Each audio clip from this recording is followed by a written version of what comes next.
Bienvenidos estudiantes. Continuamos con la unidad de aprendizaje número 1 y esta actividad es la primera del tema 3 que se titula La nueva naturaleza del acto educativo en la educación virtual en la era digital.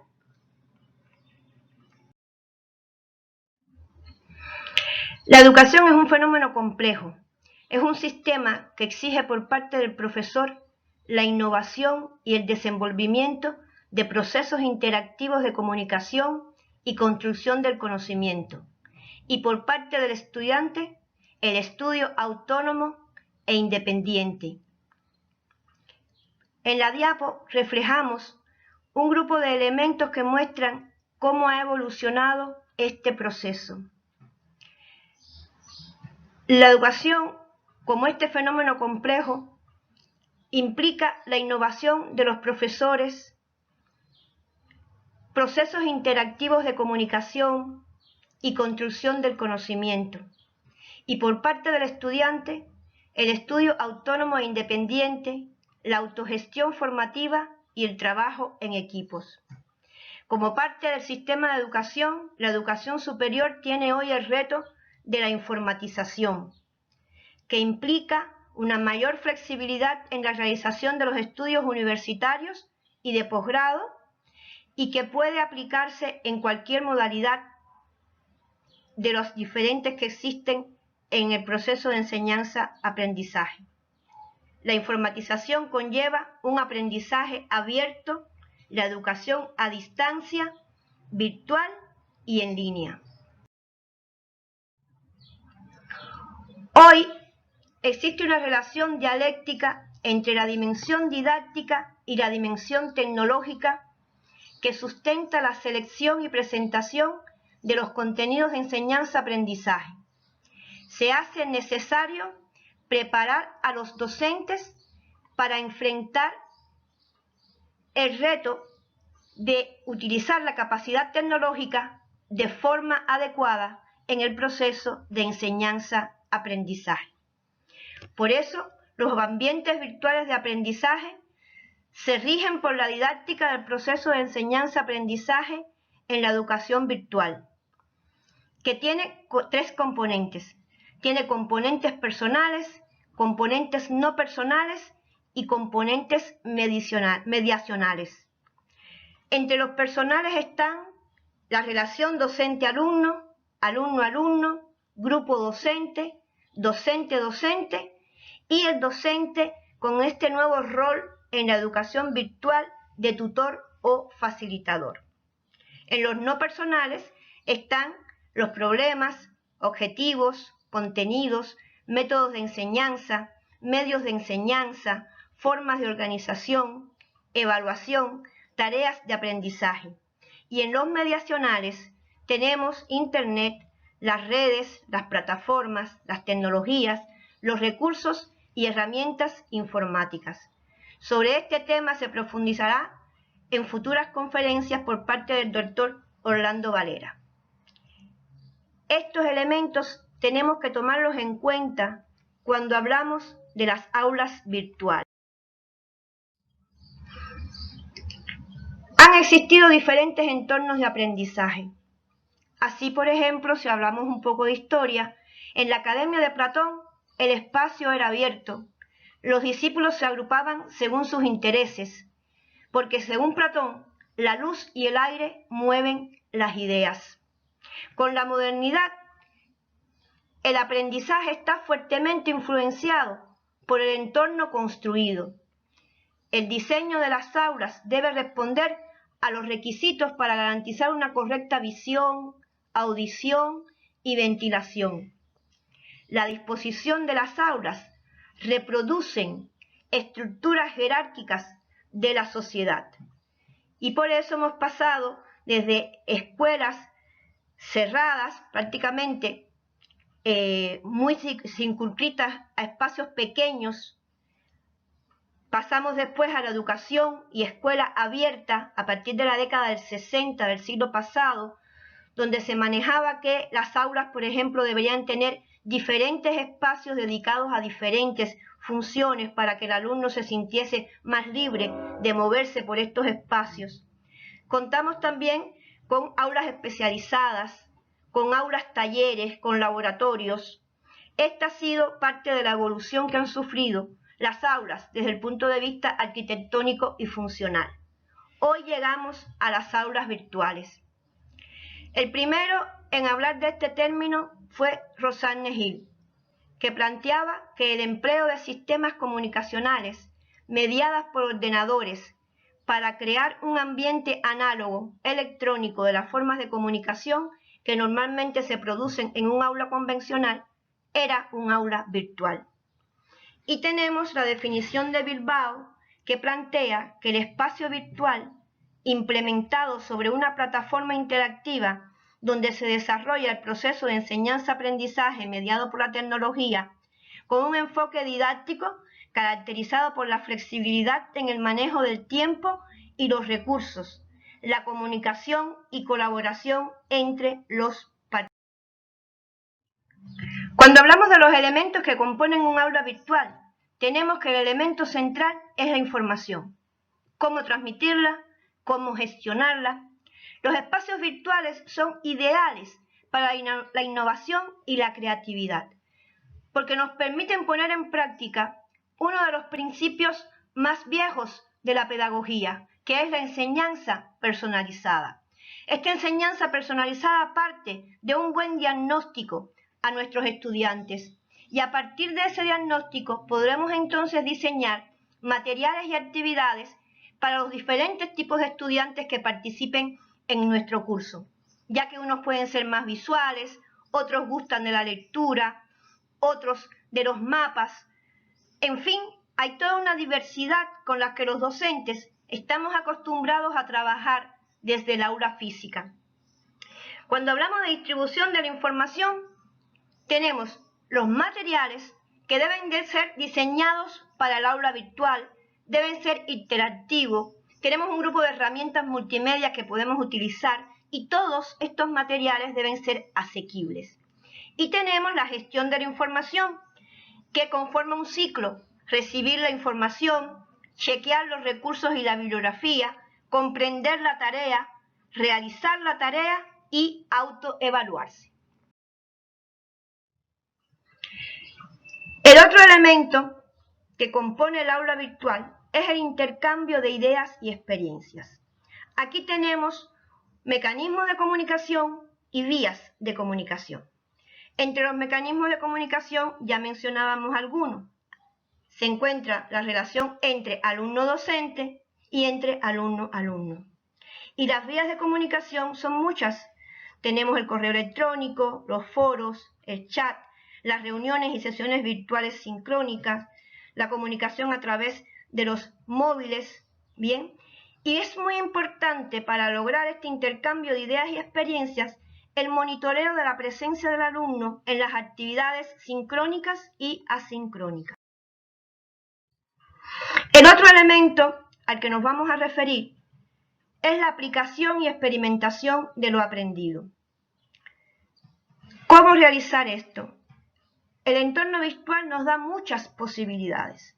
Nos da la posibilidad de realizar ejercitaciones que se autocorrigen al terminar el ejercicio. Nos da la posibilidad de utilizar aplicaciones o simulaciones, así como la resolución de problemas que pueden presentarse en el desempeño profesional de los estudiantes. La evaluación de los conocimientos es otro de los elementos que componen un aula virtual. Según Martínez y Salanova, existen un grupo de principios de la evaluación. En primer lugar, la evaluación es una nueva situación de aprendizaje. Es un cambio de mentalidad. Es parte del proceso de aprendizaje. Es el control del proceso de aprendizaje. La evaluación modifica las estructuras. Es una acción continua de aprendizaje. Es búsqueda constante de información. La evaluación es constante práctica, es comunicación y sobre todo la evaluación es un proceso y metodología de trabajo. En correspondencia con estos principios, ¿qué debemos evaluar? ¿Qué debemos medir? Primero, el nivel de cumplimiento de los objetivos. debemos medir avances, debemos medir el éxito y la evaluación de los aprendizajes esperados. Para ello, tenemos que establecer una constante retroalimentación. El estudiante entrega la tarea, el docente revisa la tarea y le retorna al estudiante las sugerencias, recomendaciones para la mejora del trabajo realizado. Por eso hay que hacer empleo mediante la comunicación docente-alumno y alumno-docente de los elementos sincrónicos y asincrónicos. La seguridad y confiabilidad en el sistema es otro de los elementos que componen un aula virtual.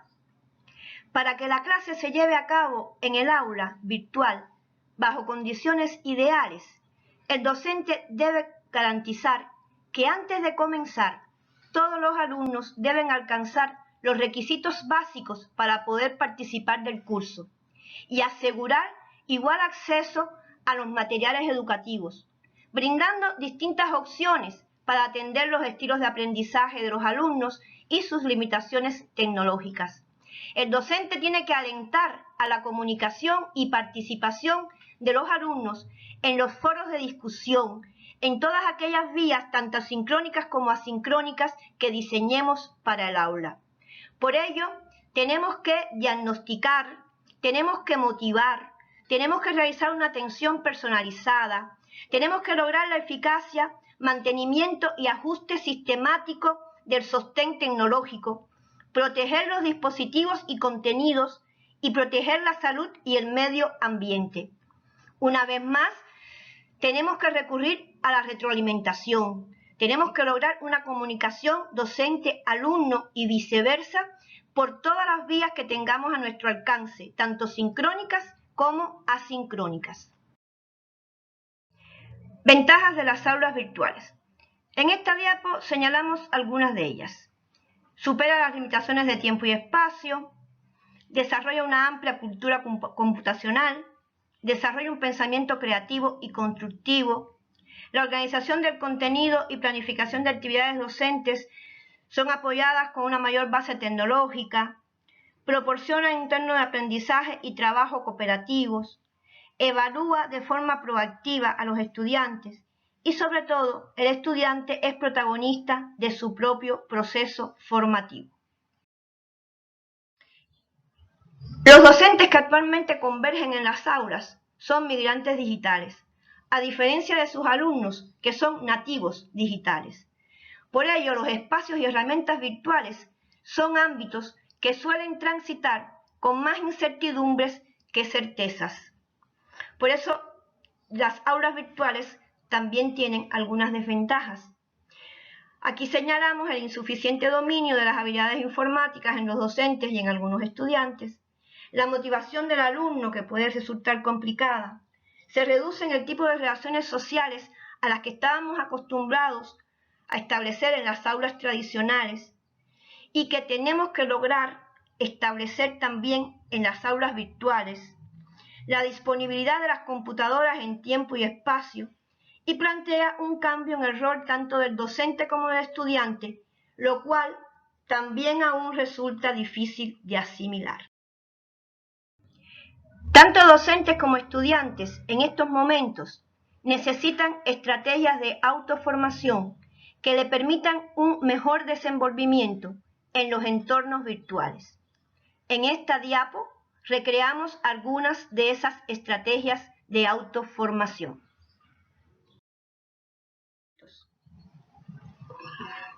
El e-learning y el e-learning son modalidades que han marcado la evolución de la educación presencial y a distancia al integrar de manera creativa la tecnología e incorporar el uso de los entornos personales y virtuales de aprendizaje.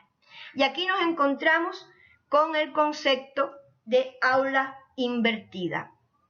El aula invertida es un esquema en el que se busca mejorar los procesos de aprendizaje mediante la inversión de las actividades realizadas en el esquema tradicional de educación. En la diapo les compartimos un link que es el artículo donde se habla del impacto de la estrategia del aula invertida en el ambiente de aprendizaje en cirugía, una comparación con la clase magistral. Para Berenguer fueron Jonathan Berman y Aaron Sams quienes consolidaron el término aula invertida o aula al revés. En la diapo incluimos las 7 cuestiones básicas que estos autores recomiendan a los profesores para la aplicación del modelo de aula invertida.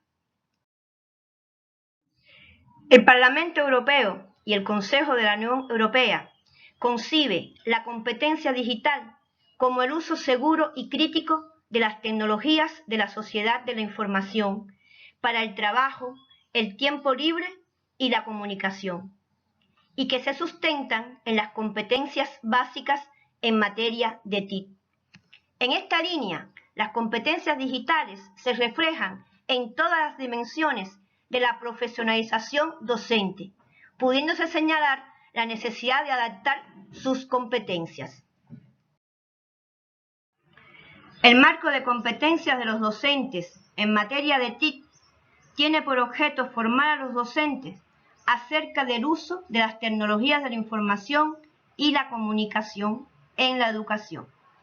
Se dirige al personal de formación docente, expertos en materia educacional, personal de apoyo a la docencia y otros proveedores de cursos de desarrollo profesional. Este marco supone un conocimiento práctico de los beneficios que aportan las TIC a la educación y fomenta su contextualización y adaptación en pro de un mejor desarrollo profesional de los docentes. Se han publicado 3 versiones del marco, una en el 2008, otra en el 2011 y otra en el 2018.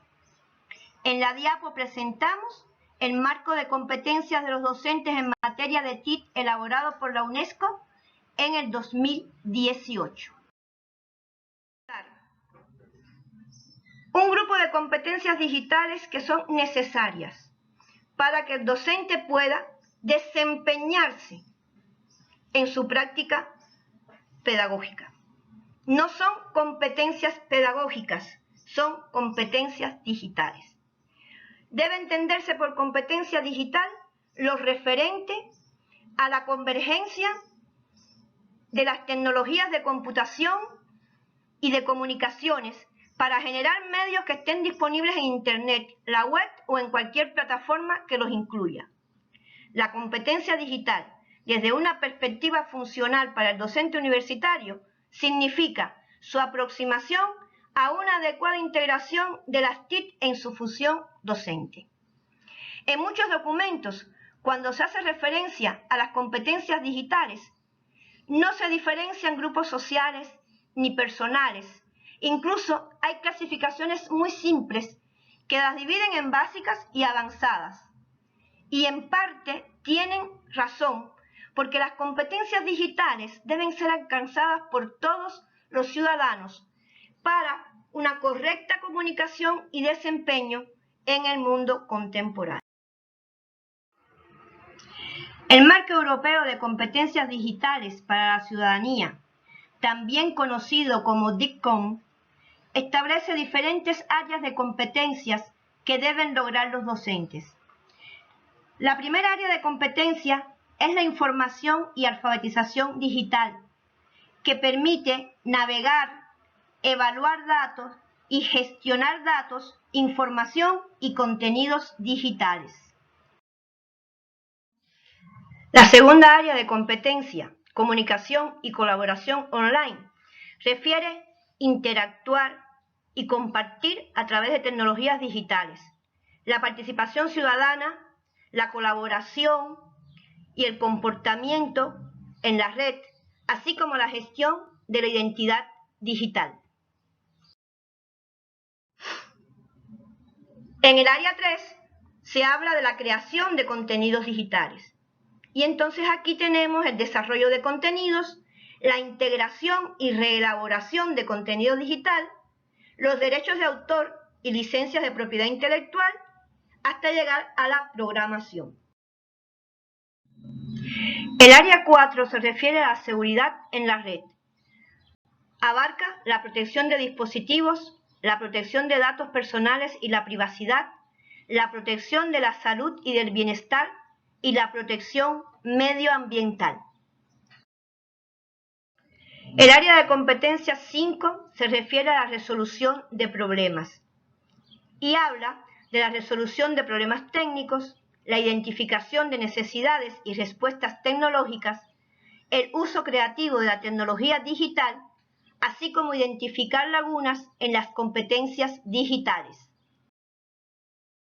Queremos introducir el tema de la mentoría digital como nuevo concepto pedagógico ante la diversidad de roles que actualmente en la educación a distancia, virtual y en línea asumen los docentes, y porque es uno de los fundamentos del diseño y realización de este diplomado. En el entorno virtual se diversifican los roles de los docentes.